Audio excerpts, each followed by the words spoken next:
Okay, so I usually take just a few minutes to introduce you, but we already started talking so many subjects. And what I wanted to do is just acknowledge that it's my morning time. I'm still doing my morning coffee, dreamy, relaxing parts. So this is my first podcast that I'm doing with you early morning. So who knows what this is going to turn out to be? And I'm really, really excited.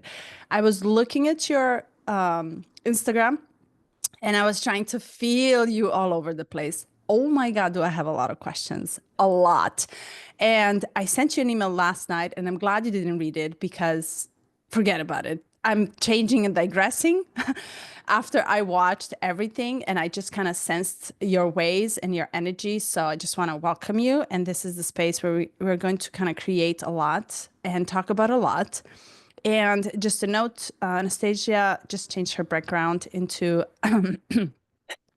the universal, I don't know, a cosmic possibilities. And what my question for her was, because she's also an astrologer, is because Neptune, as of July 3rd, entered and it's retrograding back and forth in Aries together with Saturn. This is where the dreams, which dilute the boundaries, and the Saturn, who is forcing us into the boundaries, are battling. So, my first question for you is what are you allowing to enter into your field? How are you feeling these two energies battling? And are they battling within you as well as outside? Just a Oh, simple question for absolutely. morning. Yeah, and I love your little cup of coffee, by the way. It's so cute. I have this big cup of tea. So Oh, yeah. I'm very Italian when it comes to this. I'm like, I love it. I love it. Yeah. welcome. That is such a great question because, sometimes we like deal with our personal life so much that we forget that there's like cosmic synchronicity happening at the same time because that is exactly what I am kind of going through in my personal life. For me, I am gonna take the side, well, I don't want to take sides necessarily, but I am embracing more of the Saturn energy because I am at a point in my life where I am trying to establish better boundaries, right? And that better boundaries comes with um, like building more trust within myself. And of course, them going into Aries, my North Node is in Aries. And so this is Wow. like all very in alignment with who am I? What is my identity? What are my boundaries? I'm starting to really understand how to tell. I had a friend of mine tell me that, oftentimes we set boundaries that are outside of us and we try to use them to keep people out. But your boundaries are really what's holding you up, and it's really what's you create them within yourself, Hmm. and then other people just kind of have to accept it. And so I'm at a point in my life where I'm really understanding what that is, how that feels, how do I set my boundaries in a way that's not a defense mechanism, because that can of course get exhausting. And I think that's why a lot of people have a very hard time upholding their boundaries, and so did I, because it was just so exhausting, right? I felt like I was constantly like holding up this fence up to keep everybody away, to make sure everybody's respecting me. And now I'm really, coming to a place of me, right? All about Aries and how do I set boundaries around who I am. And of course, with Neptune, right? I don't want to say our boundaries are tested. Yes, right? There's always going to be tests when it comes to us setting our boundaries, but it's also understanding that when you are strong in your boundaries, when you are strong in who you are, you can relax a little bit, right? Because now there's no threat.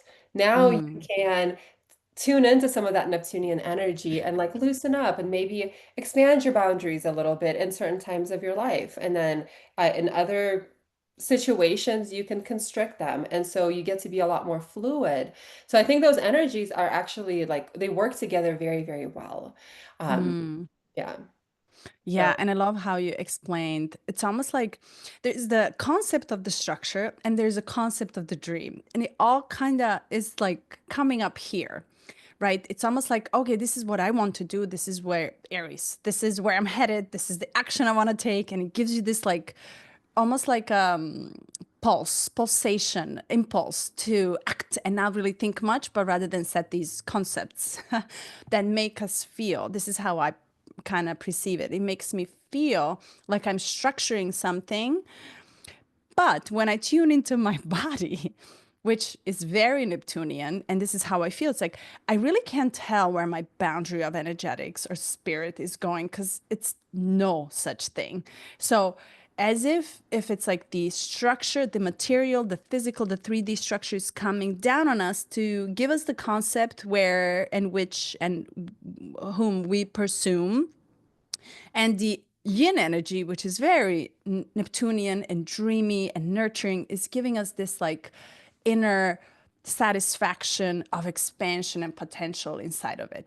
So it is such a strong and such a massive transit that it's happening right now at the moment that you almost like confuse two different things, parts of you, but maybe for the sake of understanding another layers of you. And then you can do both at the same time, actually. What are your thoughts on that? Yeah, yeah. I think a lot of people, and obviously, I'm sure you have too, but I'm listening to a lot of astrologers, right, talk about like these energies, and you got the Neptune and the Saturn and the Aries, and there's the water, the earth, the fire, and it's like this chaotic. And yeah, that is happening, right? We're seeing it a lot in the world. But I think that all of those energies, when you can really integrate, you see how they're the puzzle pieces that fit together, right? Hmm. So, for example, when I think about Neptune, it's obviously like our spirituality, right? How do we connect with spirit? Well, where do you go to connect with spirit? There's a temple, right? And then whether your temple is your body, which is the Saturn, whether you create a specific space that has boundaries where you go and you right connect to your spirituality when you can kind of get away from the world and you silence yourself and at the same time, there's a lot of like, in order to create that space and to be able to like step outside of the chaos of the world, it also requires courage to do that. And that's Aries, right? So Hmm. it really just depends on like how are you looking at these energies? And yes, there are ways to look at it from like a fear perspective, or they're all challenging and they're, challenging each other and they're creating this chaos, or how can I make them work together in my life? Because there's obviously a breakthrough that's happening, and that's why all these energies are coming together. So how do I Hmm. allow for that breakthrough, to happen inside of myself? Totally. And how do you find these moments? And I have been curious about these in betweens. There's this, so let me rephrase it this way, and I know you're gonna understand what I'm talking about because I'm entering into the space in between, which I call gaps or blips or of awareness, where I get to actually do none, but rather than feel my purpose. And it happens in almost like there's like consequential thought process. It's cognitive, right? It's one after another, after another, after another when it comes to structure. And then when I enter into the dreamy world, it's one after another imagination and thought and idea and desire and pleasure and everything where I want to go. So each of them have this linearity and almost like they're so compressed right next to another that the start and the beginning is almost we're unaware of where it starts and where it ends. Where does the new train of thought or the feeling starts and ends? So I am thinking, okay, what about the gap behind it where it's a complete silence, where I don't get to think any structure or any feelings? When I don't get to do it, is there a space for me to enter and just find my being and find my becoming? So, being out of which I will become something else and different. Have you ever experienced those? And what do you think of such Yeah, spaces? this is really cool. I mean, this is really the yeah, it's like it's the space in between, right? It's the space in between that's between the action. It's the space in between the thoughts. And to me, like this is where our soul lives, right? Hmm. Because when you think about like, well, what is it that's doing? I don't know if you've ever read oh my goodness. What is the book? I totally like I'm blanking in my mind right now, but it asks the question of like if I'm thinking it and I'm observing, right, my thoughts, then who is actually the one that's doing the thinking? If I'm constantly arguing with myself in my mind, who's the observer, right? Who's doing the thinking? And so this is where we start to kind of differentiate between okay, there's something, right? Some divine being that's doing the thinking, and then there's the thinking itself that happens, or there's the action itself that happens. So we are not just a perpetual, right, energy in motion. I think that during that time when you are able to like tap into that pause, into that space, that's when you get to connect with, right, whatever the soul, the essence that's actually doing the thinking, right? Doing the doing. Yeah. And and I mean, to me, that's what meditation is, right? Because the more that you start to focus on that space, the more it expands, the more comfortable you feel in it. Where, we're living in this fast-paced world where people like they can't even control their own thoughts because they're just, one thought leads to the next, leads to the next, and then they're kind of becoming victims of their own minds and of Hmm. their own body. They're compulsively, you know, eating, compulsively scrolling on social media. Like you feel like you can't even control your body because you have become whatever that action is.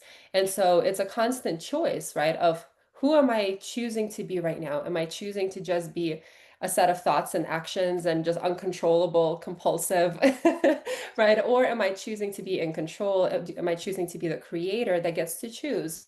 When do I want to have this thought? And when that thought comes in, right, sometimes we have like subconscious things that just come up and we're like, "Oh, I didn't realize that I still thought this way. I didn't realize that I still felt this way." But now I am making the choice of whether I want to believe it, whether I just want to let it pass, right? Because I'm kind of separating myself outside of whatever that action is. Mm, so well said. And you almost like we're so unconscious when the train starts going. And Mhm. because we're so bombarded with a bunch of information, and we're actually, we can take it. Our mind expands with the speed of information coming at us. So it's almost like the more you give, the more we think, the more we actually spit. But the more we think, the more we lose the sense of what are we doing. The Yeah. awareness in it is almost like getting hijacked. The awareness of our actions and reactions and the trains that are passing through us is almost like we're losing the not the control, just the sense of what it feels to pause.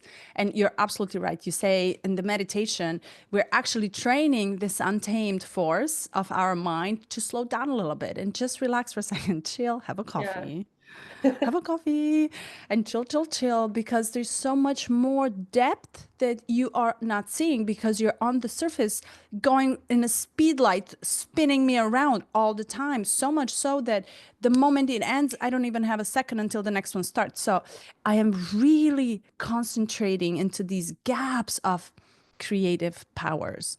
Mhm. And what I find, and here's how I experience it lately.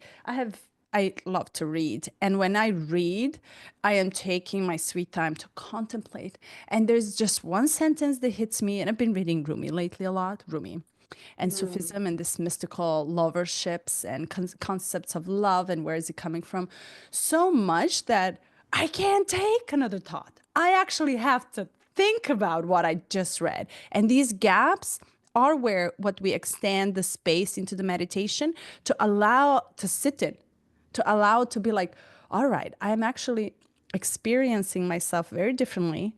So my train of thought is in front of me, on the top of me, but I am right underneath it. And I'm able to look at it in a different way and say, holy shit, love as concept and perception is not just that, what I perceive through my mind, nor my body as the emotion, but rather there's so much more inside of it that I can maybe just simplify and feel and be and relate to it differently, name it differently. And this is where poetry comes from. And have you ever experienced, I'm curious, because you do a lot of things. You have your mastermind class, you are an astrologer, you also have certified shamanic certification in shamanism. So to me, you're putting so many concepts together, but Mhm. something inside of you has to be guiding you. And I want to kind of enter into the gap of that knowing, that purpose, that you kind of know how to first collect the different information, put it in a sensical way for people to digest it, but also for you to grow and create within that part of you that is yet to be discovered. Yeah, what a great question. So yeah, sometimes it feels like I'm just doing all the things and because I'm also a an Aries rising and I got Mm. my Venus and my Mercury and Leo, I'm just like whatever I get passionate about, I just like I want to do it. And then, Yeah. the thought of like, oh, can I actually handle this? And am I able to, is this a long-term strategy, right? Am I able to sustain whatever this initial step that I'm taking? And oftentimes the answer is no, but I convince my mind, yes, I could totally do this. I'm so passionate about this. And so, um, yeah, so I find myself constantly like it's a constant menu of choices of just all the different things. And you're a Gemini, right? I'm Gemini rising Pisces Rising. stellium. Oh, that's right. Okay, okay. So, but I'm Shall sure. I explain the way I describe questions? It explains it all. Yeah, yeah, yeah. Yeah, and so I'm sure that for you, especially being that Gemini rising, it's the same thing, right? It's like, oh my gosh, like this is interesting, and this is interesting, and this is interesting, and you're like collecting, books like as if you're a library, right? And so for Yeah. me, what has really, I think it's been really important for me to start asking myself like what is the purpose of each thing? Because at some point, so I have my career, right? I work as a business coach in my career. I have my astrology business. I have my shamanic healing business. And then I'm also partnering with my friend on his business. And so it's like the work and all the businesses. And so I really had to ask myself, like, what is the purpose of each of these things? And they're not all equal, right? They're Hmm. not all going to be on the same priority level. And so obviously with my work, that is my main breadwinning thing. Like that is priority. And then looking even at my businesses, it's like, well, okay, do I want this to be a business to where I am a super successful entrepreneur, or is this more of a passion project? Now, I could still do the work, right? I'm still out there doing astrology readings. I'm doing, shamanic healings. I'm facilitating moon circles, but I love it and it's my passion. And being able to put that art, that craft into that category alleviates a lot of the pressure of like, oh my gosh, I have to do all of these business things that are now draining all the passion out of it. And now when Mm. I'm treating it my work, or when I'm treating it like my work, it's it takes the fun out of it. Like, I don't want to do it. Who Yeah. wants to work more? Right. And so now I'm like, okay, this is my passion.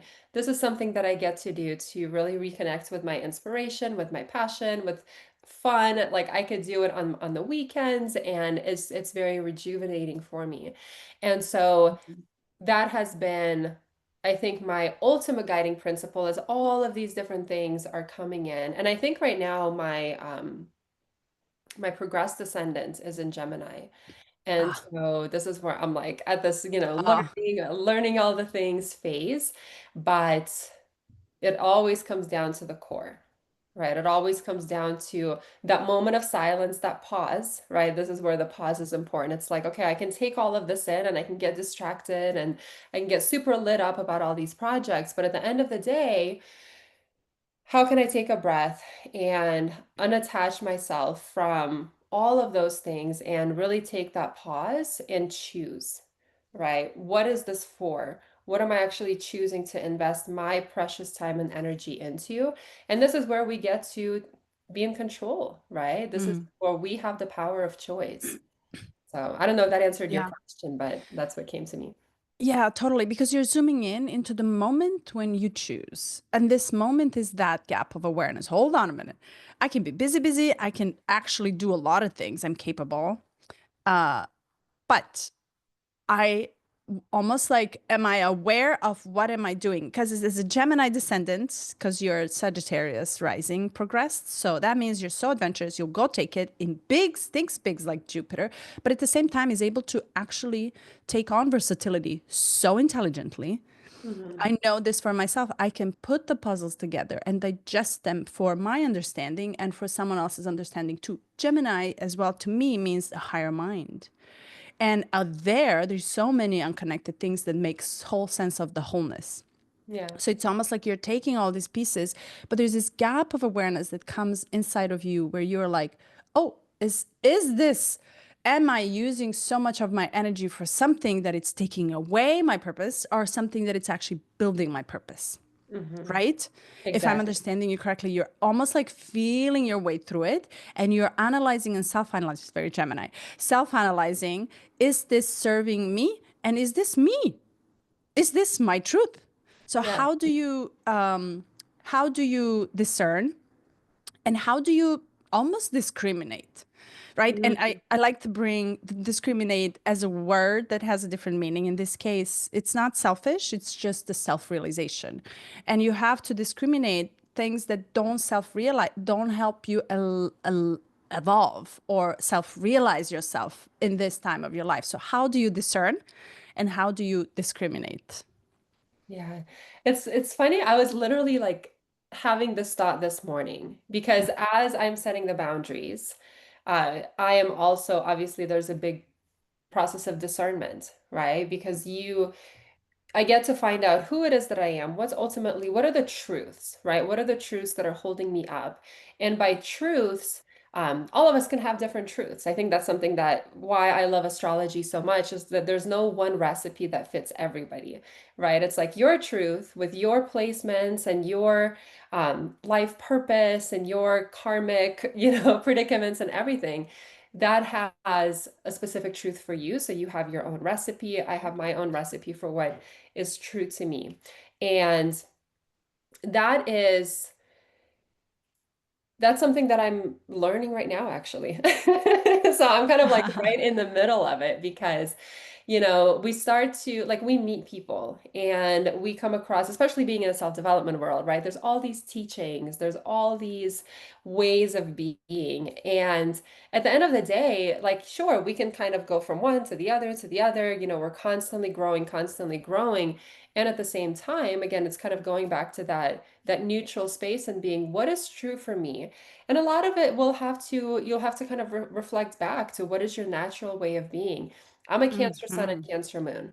So even though, right, the Aries energy, the Leo energy, like the passion, the love, all of those things, I still have to go back to what is it that's going to make me sane, what's going to make me happy, what's going to make me feel nurtured and fulfilled and safe. Um, and that's my Cancer energy, right? I have to Mhm. have the security. I have to have um, the comfort. I need the emotional connection, right? So we start to gather these experiences and then we kind of bring it home, right? And then that's very Cancer. Like I gather the experiences and I bring them home into my little shell and now I'm like, okay, like what is actually true for me?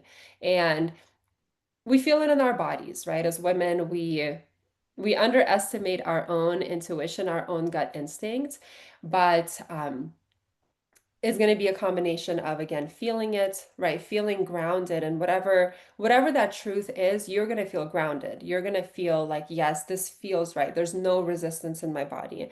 And Mhm. some of it might even just be asking the universe, like, hey, I can't decide. I don't know what the truth is. Please show me the truth. And just by that, just by asking, surrendering the control and asking the universe or your spirit guides or whatever you believe in. And then also paying attention to the signs when they come and also not resisting the truth, right? Because oftentimes we ask what the truth is and then it comes and then we don't like it. We're like, oh, I wish it was a different truth. And then we fight Mm. it or we go against, now we're going against our own intuition and what we've been guided. And that's where obviously problems happen. And how do you discern this truth? How do you feel this truth come up? I feel the truth. And I literally, like, I'm a very feely person. So I feel the truth. Well, first, again, in my body, right? I feel it when there's no resistance, when there's no, like, that feeling when you have when you're trying to force something. Mhm. And we have to be careful with mistaking comfort for that. Because if I'm like, oh, I'm comfortable in this truth, well, that could be what you're supposed to do, but it also could be you just being comfortable in something that's not serving you, right? It's like when people are in relationships that they know they need to leave, but they feel so comfortable because they're so scared of the uncertainty of the world. So I think there's a very distinct feeling of the comfort of this is right, even though it's not going to be easy, right? It's going to be challenging, but I know that this is the right thing to do versus like forcing something versus feeling the sense of comfort because you're trying to avoid something, right? The feeling of avoidance. Mm. So I can kind of tell because I'm always reflecting back. I'm very introspective and I'm always reflecting and like, okay, how does this feel?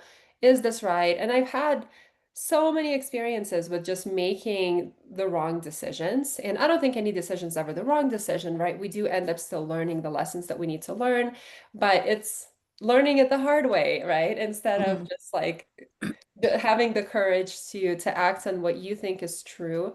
Um, so learning happens either way, is just as it happening the easy way or the hard way. And so I've had a lot of experience with making the choices that were comfortable and easy, and I had to learn the hard way. And so now I can very Yeah. much tell the difference. What about you? What do you usually? Yeah. And this is where I dive into the analysis. Oh, I actually feel different now than the last time. And how I experience the truth, it's actually never the same. As if the experience itself is passing through me for me to experience the variety of the truth within me. So as if I am growing my library of truths.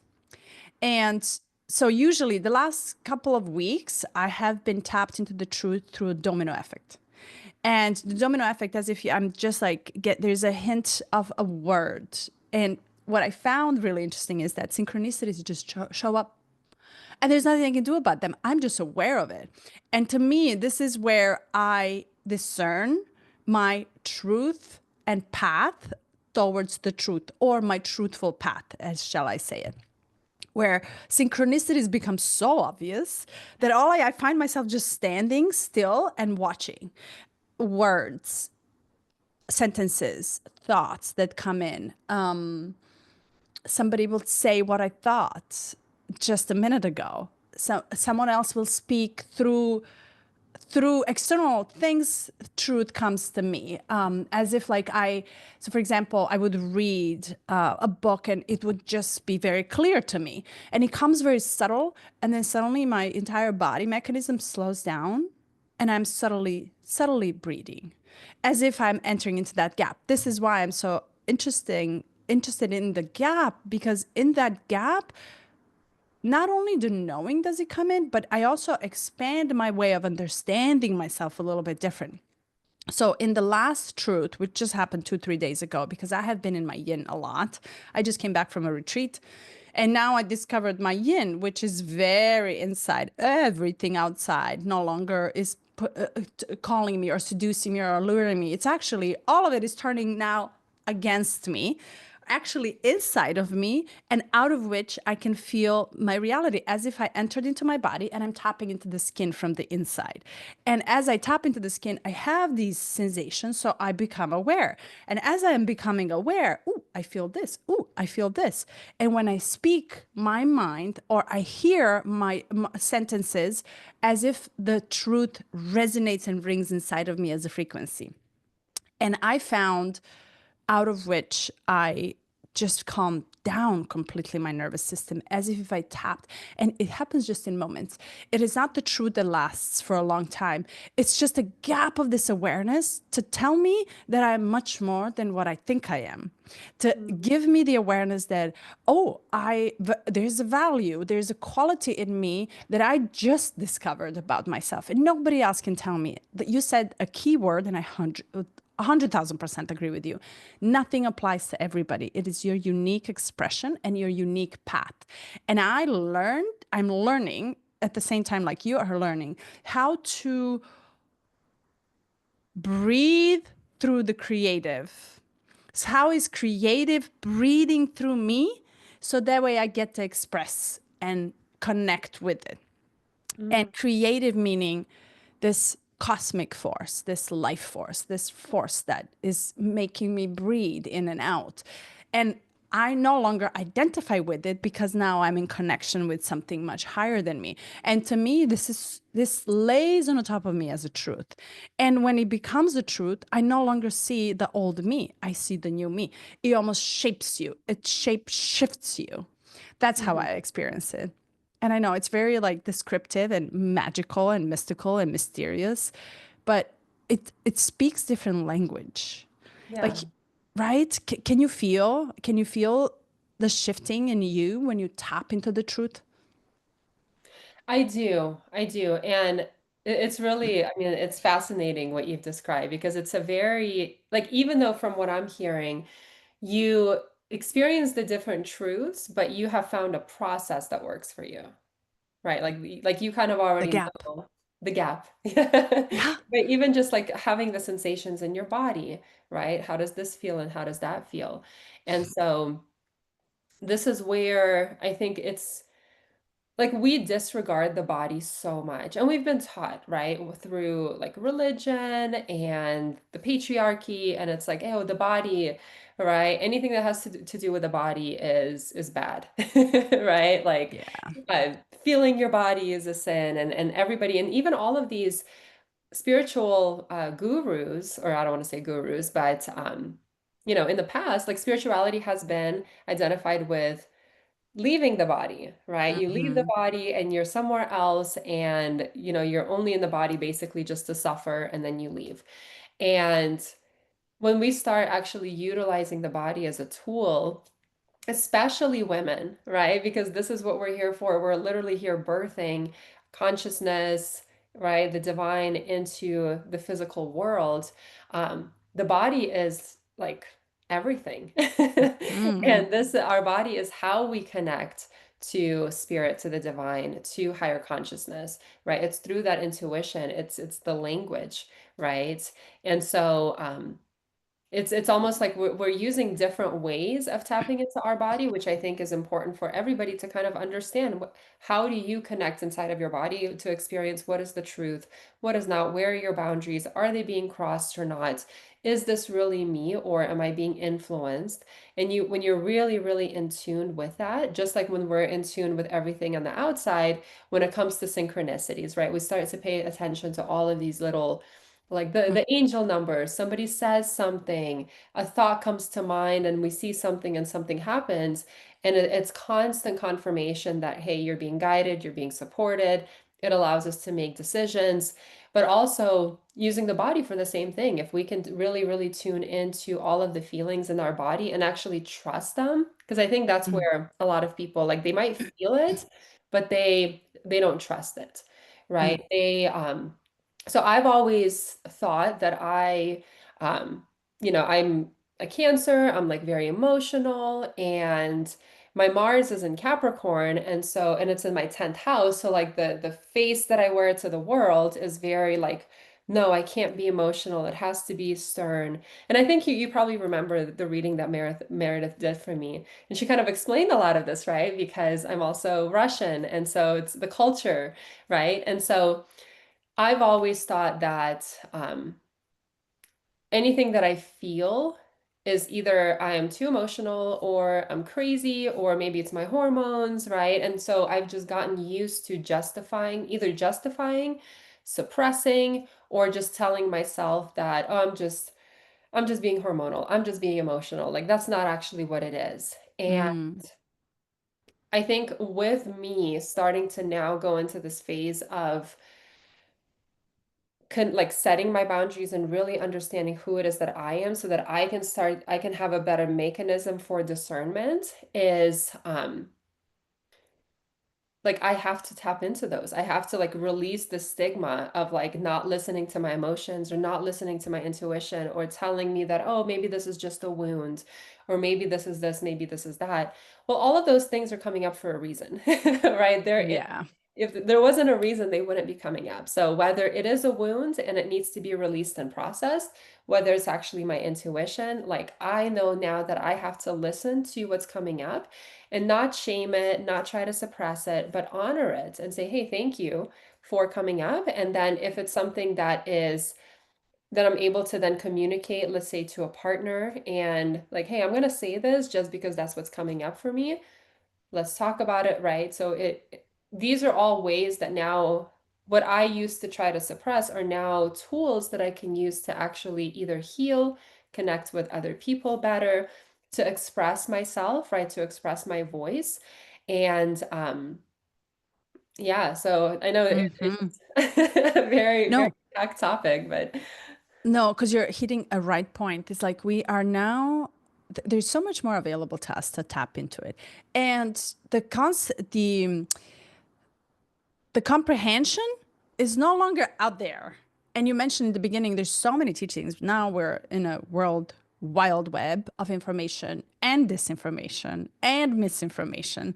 So we are in a really good time where you can't really blindly trust everything and anyone just because they are a public figure, for example, or they have the massive following, because people change and they now don't change just in the second part of their life or midlife crisis, existential crisis. They change tomorrow.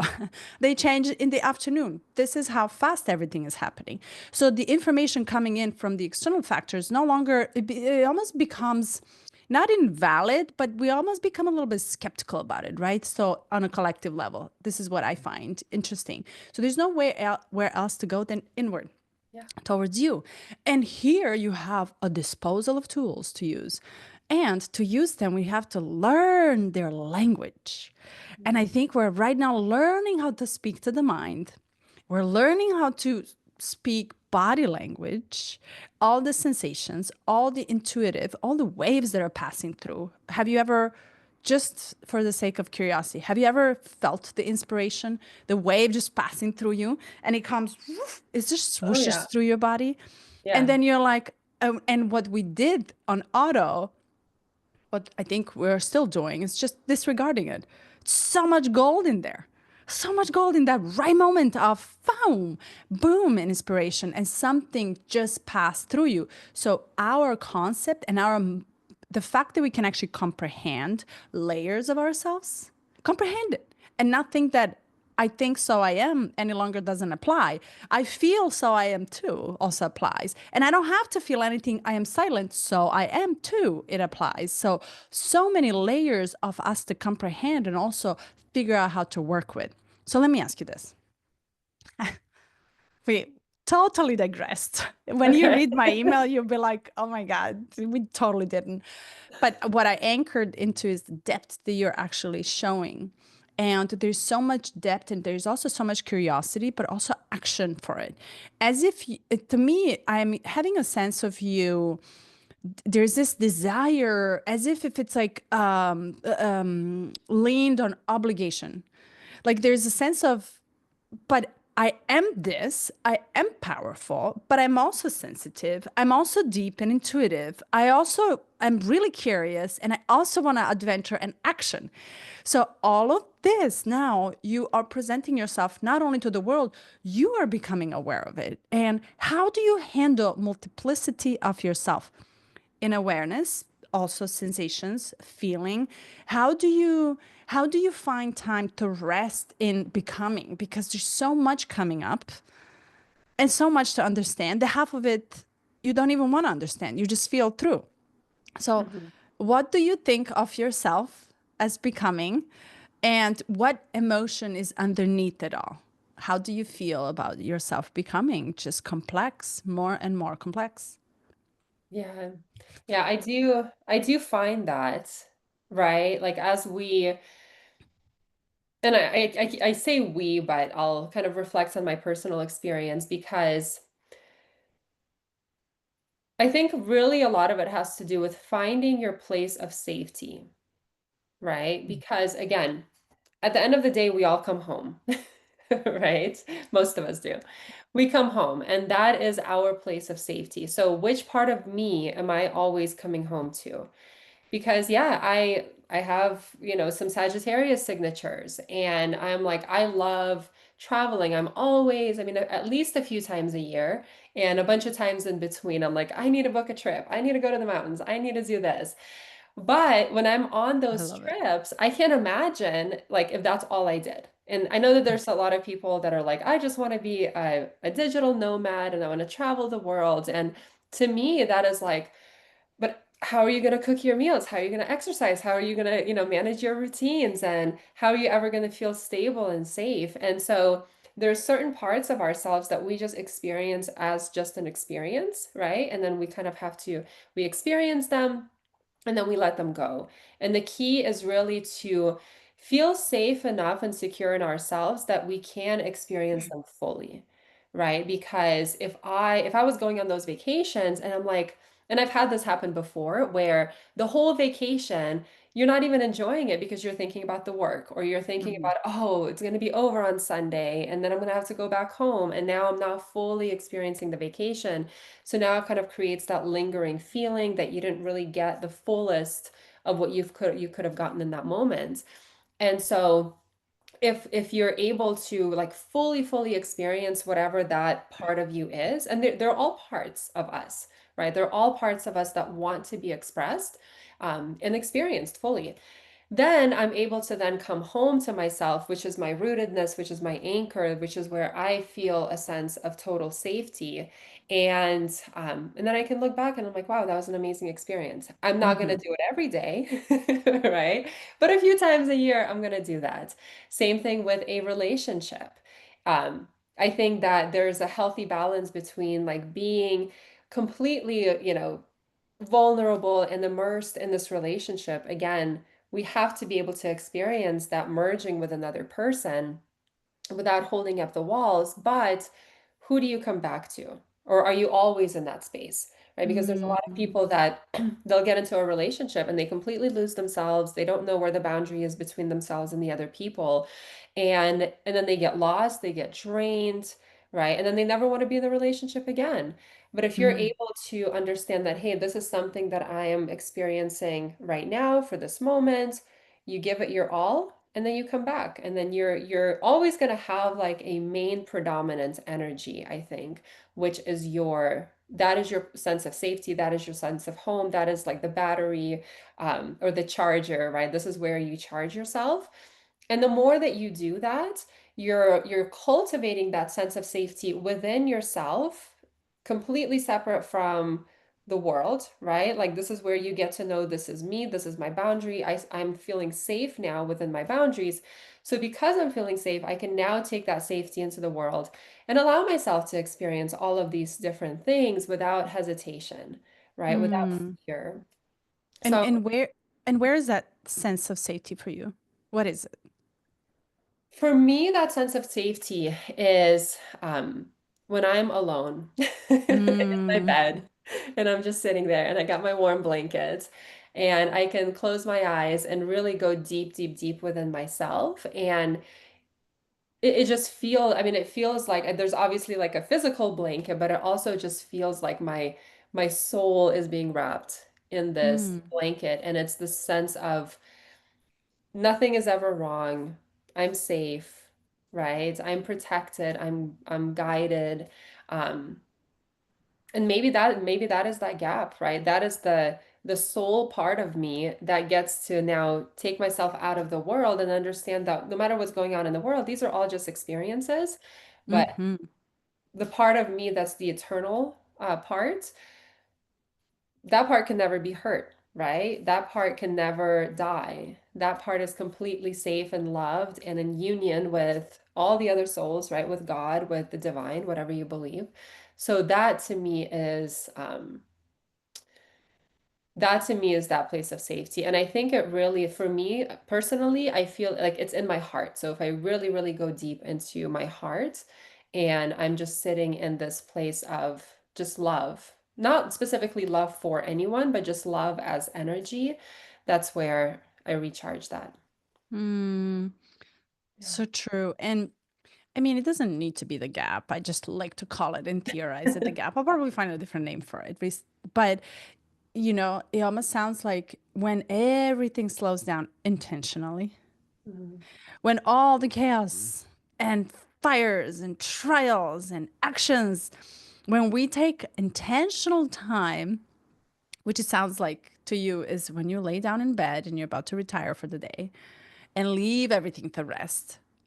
there's nothing more left than the total relaxation and acceptance that even the fires, even the chaos outside that you just completed is still just another puzzle in this whole scheme of existence or evolution, and that you at any given time are doing the best, that Yeah. all of us are doing the best that we can, the best that we know of, because in every single moment of my awareness, I don't think I can be better than I am right now. I can't. I am. And I am the best version of me right now in the moment. So when I stop thinking and when I stop analyzing everything, I'm able to relax and just accept all my flaws and all my goodies. And so much so that none of it matters at that moment of silence and acceptance. Also, acknowledgement, too. So these are such gaps that I like to, they're very, actually, because mine doesn't really like to stay there.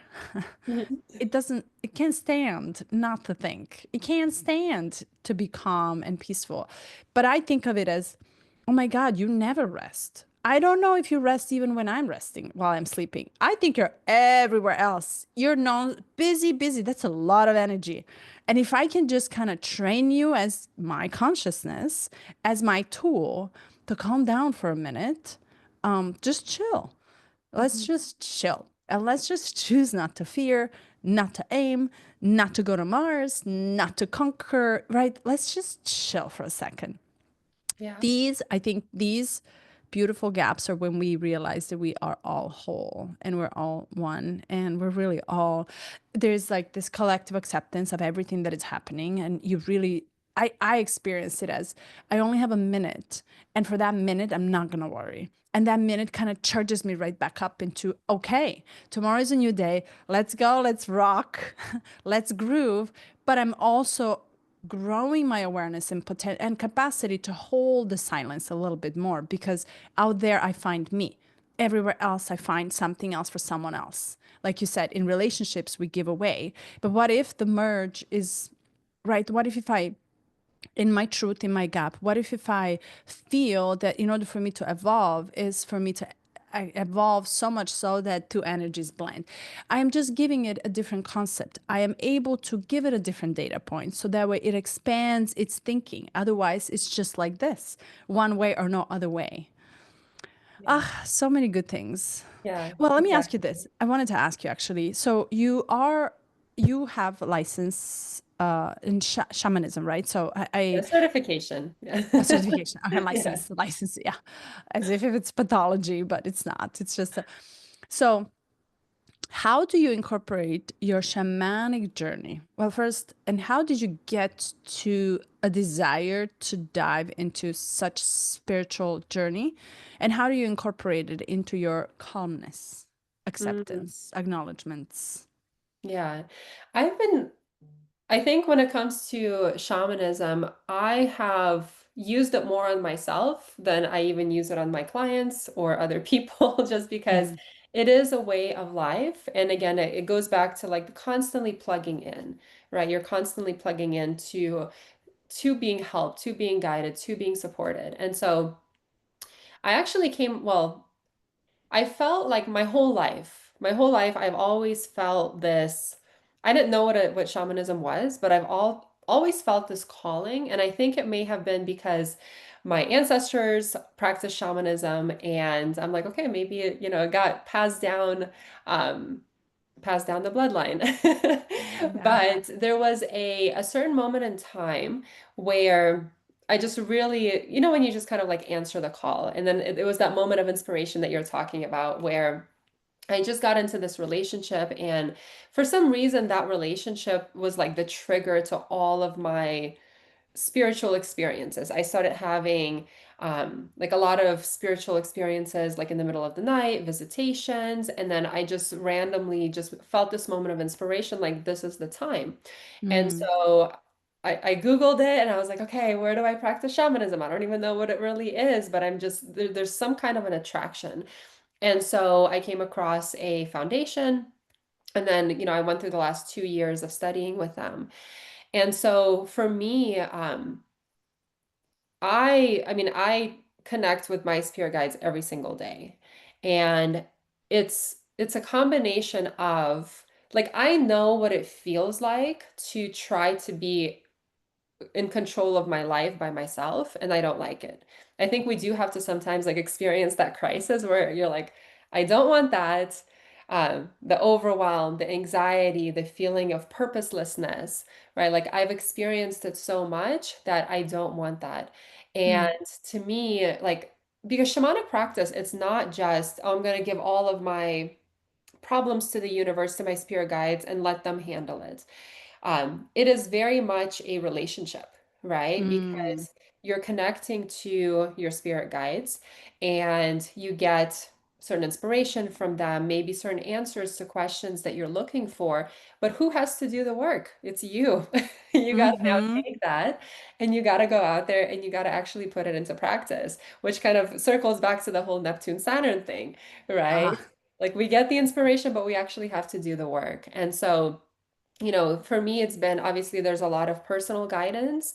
It's interesting that whenever, and everybody again experiences like their relationship with their spirit guides in a different way. Some people get answers to the questions that they're looking for or the decisions um, that they're making in the moment.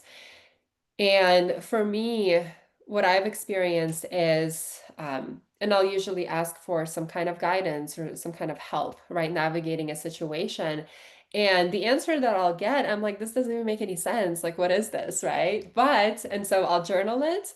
And then a few days later, or a few weeks later, or a few months later, something will happen. And I'm like, oh, this is yeah. it. Like, it makes sense. And then, so it's almost like the questions are, or the answers that I get are for an answer that I'm going to receive in the future because I'm still meant to go through the process, right? Mm. Like, what would be the fun of life if you just got all the answers right now and you never had to do any work and you never had to actually go through the process?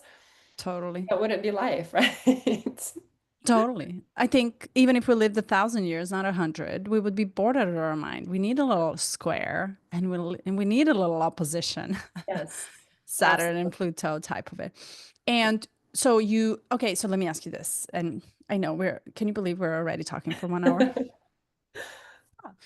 How do you trust the information that is coming from your guidance? Same way as I assume, or I can offer my assumption that it can be also is information for you and or disinformation for you.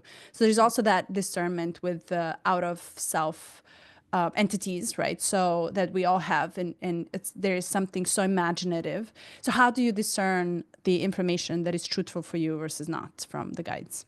Yeah.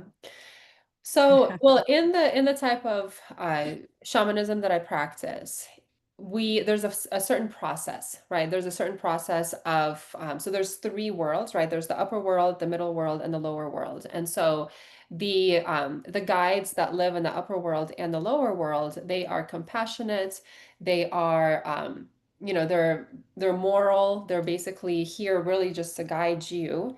And, when you think about something like an ascendant master, right? They're here to guide you, they're here to help you, but they also want to bring their own healing energy into the world through you.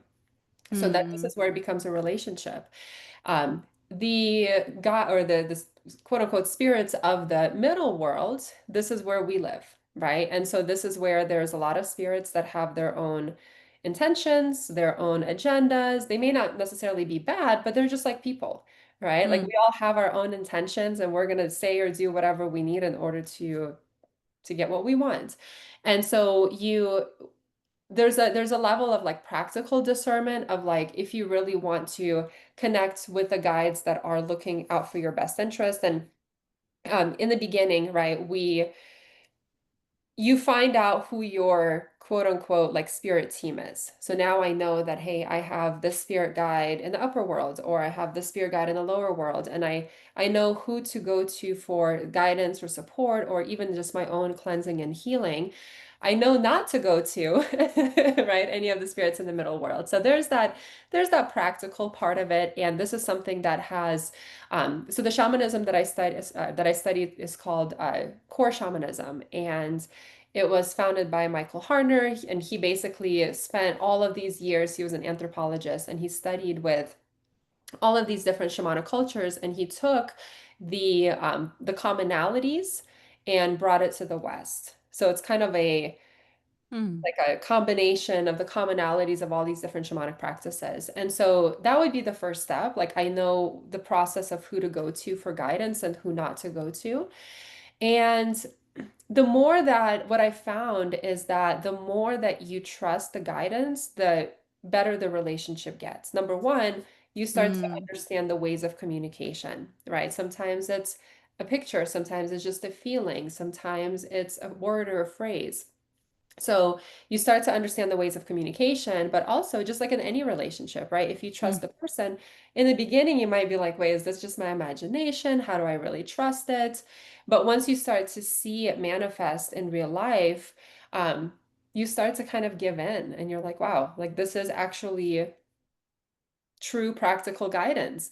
Mm. And like I said, a lot of times it's truth that you don't want to hear. And so sometimes I'm like, I don't really want to know an answer to this. So I'm not gonna ask. Like I've learned to stay away from relationship questions Oh, because wow.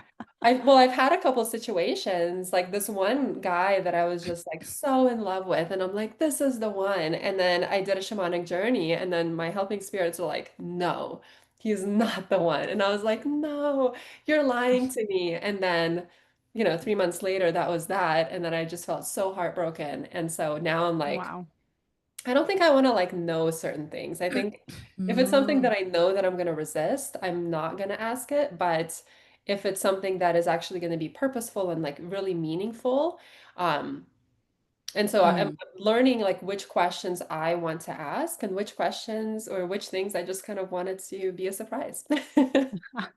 I can't believe, which is interesting because I contemplated about the capacities for pleasure in us and capacities for pain, and how much capacity we actually naturally build. And we can take so much pleasure and so much goods and so much happiness and joy. We can take it.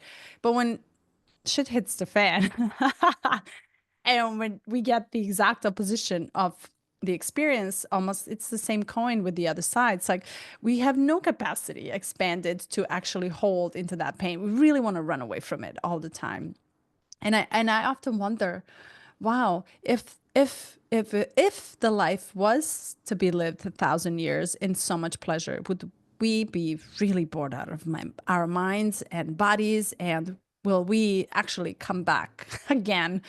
Because what will we learn if there's only pleasure, only goods, only joys, only bliss? It's like there's no heartbeat, right? It's just a flat line.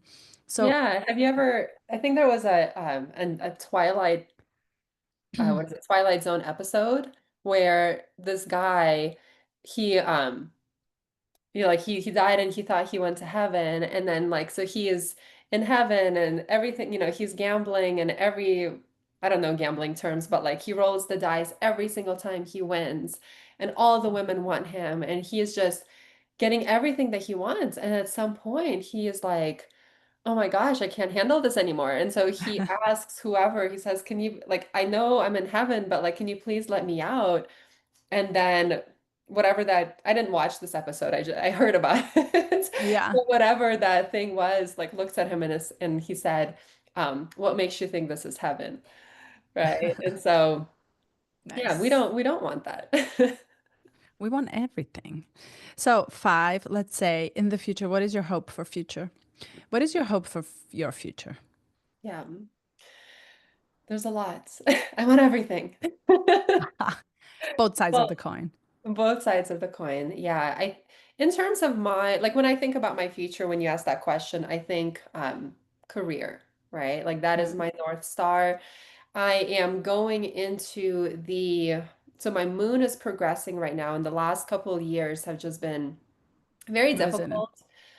So my moon was progressing through Scorpio in my seventh house. Oh, And so I went through just like dark night of the soul when it came to relationships, and it was going over my south node as well in Libra in the seventh mm. house. And so now I'm like, yeah, it's Sagittarius, but it's still eighth house. So I'm like, the work, still needs to happen. But I after love it. that, I'm going into, the ninth house, and then it's going to go into Capricorn, and it's going to go into Aquarius, and it's going to spend my Pisces, my 12th house is like super big. So it's going to probably, I don't imagine over the next 10, 15 years, like work is really going to be my big thing, right? Work, contribution to the community, really stepping into like the spiritual leader. And I don't like the term spiritual leader, but I feel like I serve some kind of purpose in that. And so I think that this is really where like a lot of my next several years or so are going to be headed. And so I am really starting to get into like workshops, retreats. I absolutely love holding shamanic healing circles, moon circles, cacao ceremonies, in events, and then also for people just individually, astrology work. And so I also love my job. I love my job as a business coach. So now I kind of have these two paths, right? Where it's like Mm-hmm. I have no plans of leaving my career. I absolutely love it. I feel like it's an opportunity for me because I coach other coaches and healers. So I'm like, hey, what better impact can I make than to coach other coaches to get out there and make the world a better place? And then there's the passion side of me, which is really getting into doing the spiritual work as well. So like my daughter's Yeah. about to leave, home for college, and I still have a 9-year-old son, but at least I'm like halfway to an empty nester, and I'm like, all right, this is the time to like really, really focus on my career. So I love that. And it feels like you're so excited about life, right? And in today's world, I think this is why I started talking deeply and have these quality talks when we get to exchange the qualities in us that are almost like losing. We need them so much, but we don't hear the examples of it because information is just forced upon us. So when the choice comes in and you start synchronizing people and the energies that are evolving you, are helping you and stimulating you in a way that only us humans can feel, the excitement about being here actually starts getting birthed again. And because there's so much to do and there's so much to look forward to. And yeah, it sounds like you're really excited about it. And yeah. excited about your 12th house, which by the way, it's all here. I'm like extra 12th house Piscean, Neptunian, and Jupiterian. So I cannot be more excited about Earth life and experience on Earth and kind of connecting the two.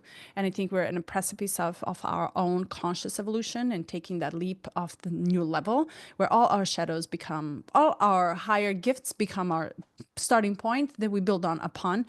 And I believe in it so much. And I also believe in the power of us within us and ourselves and that journey within that it's now like there's nowhere else to go other than in. And what we discover inside is just unique, specific, specialized to our own authority, sovereignty, to our own way of living fully and feeling fulfilled because it's coming from within out. And then new art is created. What? Yeah. Yeah. I think something that people have to realize is that through all of these crises, right? I mean, think about COVID, right? Like nobody ever expected that. Just came out of nowhere. The whole world was shut down, and obviously a lot of deaths, but it forced us to go inside. And that I think was the huge catalyst that now brought us into like this whole world of like spirituality is cool, self-development, personal development. Like nobody was really talking about this before. Maybe some Yeah. people were, but it wasn't as mainstream. And so now obviously like we're going through a lot of crises, and I don't even turn on the news, so I am like I don't even know probably half of the stuff that's going on other than what people tell me, and it's just terrifying. And at the same time, we have to remember that like this is another crisis moment, that there's going to be a breakthrough on the other side, right? But it's Totally. again, it's how we handle it, right? Like To- we're at a crossroad and we have two paths to choose, and I think some people are going to go down the left path, some people are going to go down the right path. And are you familiar with Bashar? hmm I Yeah. didn't listen to him because, I only follow, I'm very specific of who I follow. Because of that, I think there's a space for me to enter. And I like to say, if I can feel that I can enter in my own uniqueness to contemplate about what you said, we're gonna cross paths, right? So it's almost like I trust the universal forces so much more than I trust my mind to follow just because. But tell me about it. What did you want to say? Yeah, Really? so there was something that he said that like we're always making choices, and that choice is putting us into whatever the parallel reality is, right? Because there's like an infinite amount of parallel realities that are always existing, and we're constantly shifting in and out like multiple times per second based on Mm-hmm. just our beliefs, the choices that we make.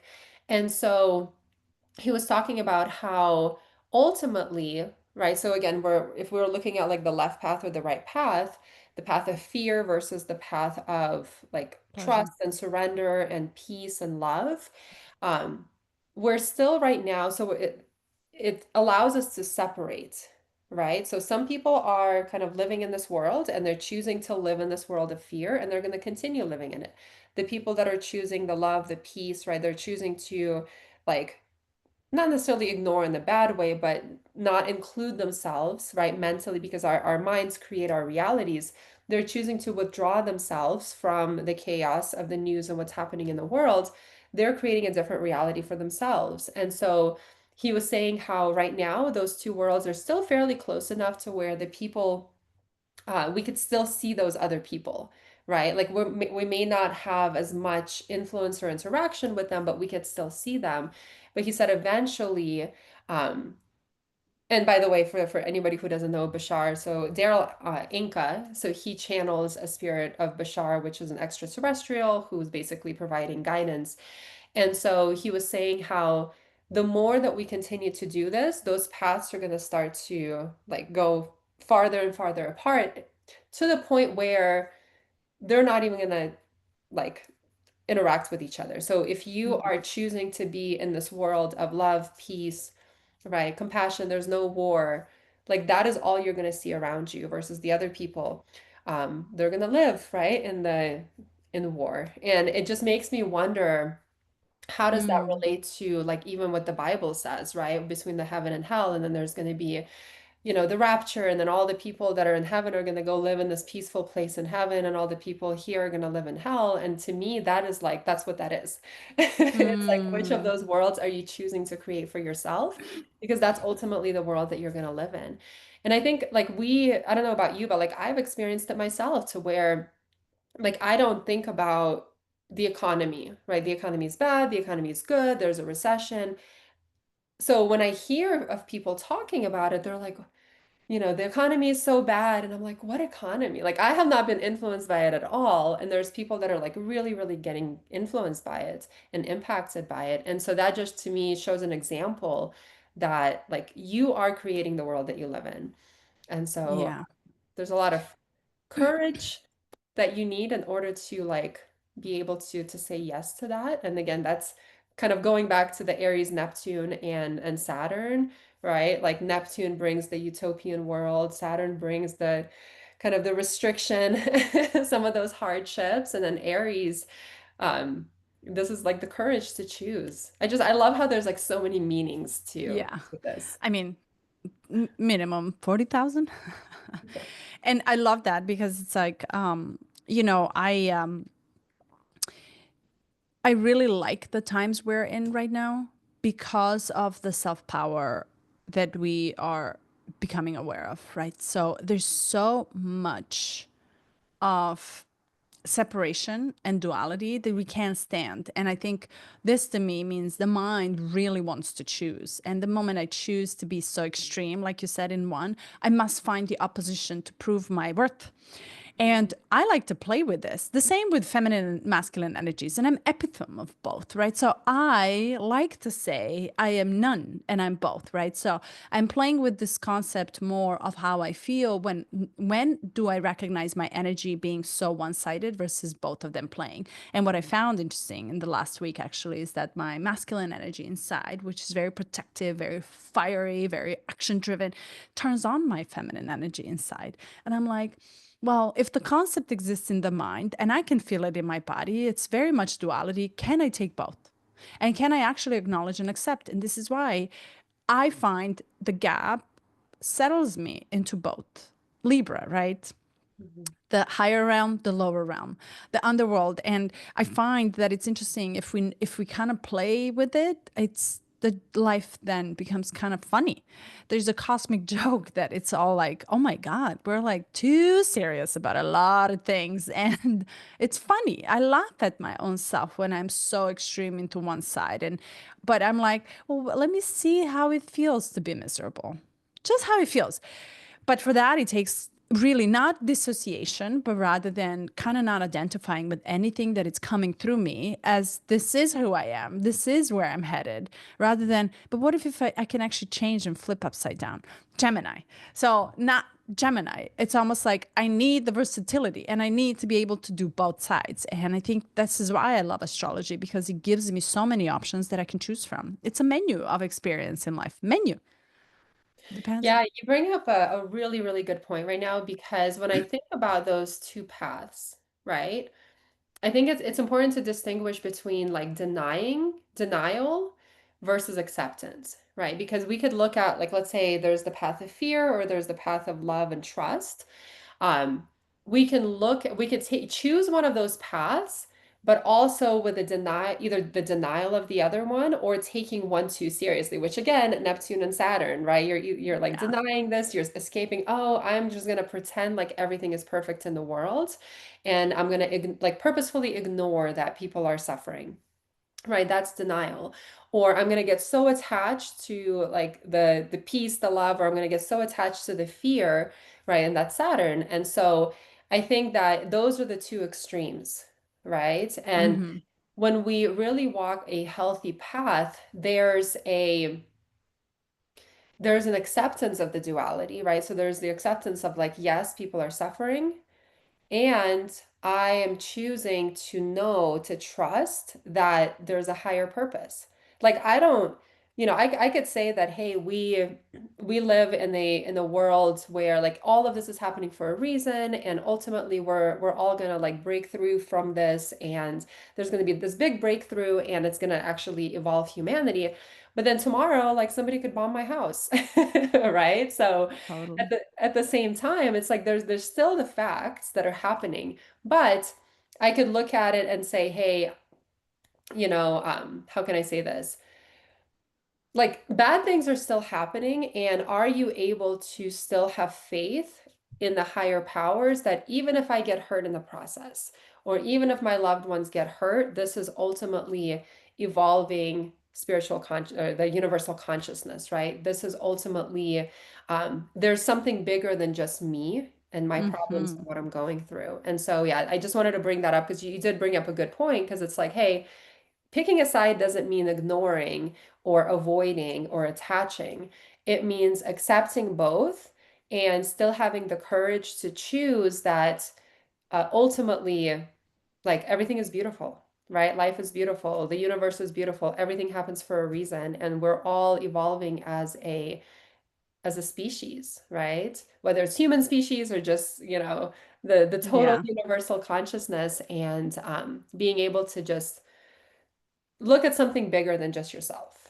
totally. Because we all participate Mhm. actively. Yeah. Every moment of our awareness and every moment of existence, we participate. Big deal. Yeah. Woo, girl. All right. Can you believe? Wow. An hour and a half, Anastasia. I know. Come I know. on. I want to thank you so much. This was such a lovely train to hop on, a train of thoughts and feelings and existing. It was beautiful, beautiful because I loved that you were able to blossom together with me. And I never know actually what this space is going to bring, but this was so nourishing and so flourishing. I just want to thank you for being here. This was a pleasure. Thank you so much. Thank you. It's like obviously neither of us knew what we were going to talk about today, but I remember something that you said the last time that we met. You said whatever wants to come through, like whatever idea, whatever the higher powers, like whatever is on their agenda is going to come through. And I think that's exactly what happened, right? Like we Total. started talking about this transit that's really affecting the whole world right now, and it's generational. And we talked about so many different things, but they Yeah. all tied back into that lesson, which I love. So thank you so much for having me on here, and I'm excited to maybe do this again soon. Yeah, let's go for it. Tons of love for you. Thank you I'm so really much. excited. All right, I'll see you soon. Bye. Ciao, ciao.